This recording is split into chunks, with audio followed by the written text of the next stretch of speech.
ওলাই আহিব পাৰিলে।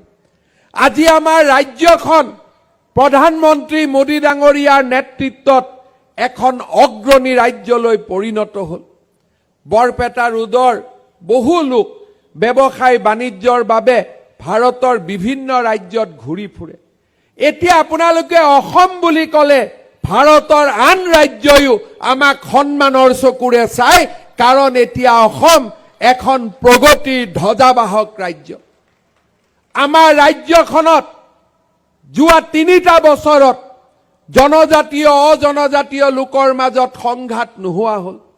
অসমীয়া আৰু বঙালী ভাষী লোকৰ মাজত বিবাদ শেষ হৈ গ'ল। উজনি নামনি কাষ চাপি গ'ল, বৰাক ব্ৰহ্মপুত্ৰ কাষ চাপি গ'ল। আমাৰ যুৱক যুৱতীসকলে এখন নতুন অসম, শান্তিৰ অসম, প্ৰগতিৰ অসম, সমৃদ্ধিৰ অসম, বিকাশৰ অসম দেখিবলৈ সক্ষম হ'ল। শ্ৰদ্ধাৰ ৰাইজ, ভাৰতবৰ্ষৰ বাবেও আছিল যোৱা 10 বছৰ গৌৰৱেৰে ঐতিহ্যমণ্ডিত সময়। 500 বছৰ বাবৰে দখল কৰি থোৱা আজি বাবৰি মছজিদৰ জাগাত ৰাম জন্মভূমি মন্দিৰৰ প্ৰাণ প্ৰতিষ্ঠা প্ৰধানমন্ত্ৰী নৰেন্দ্ৰ মোদী ডাঙৰীয়াৰ কৰকমলেৰে সক্ষম হ'ল।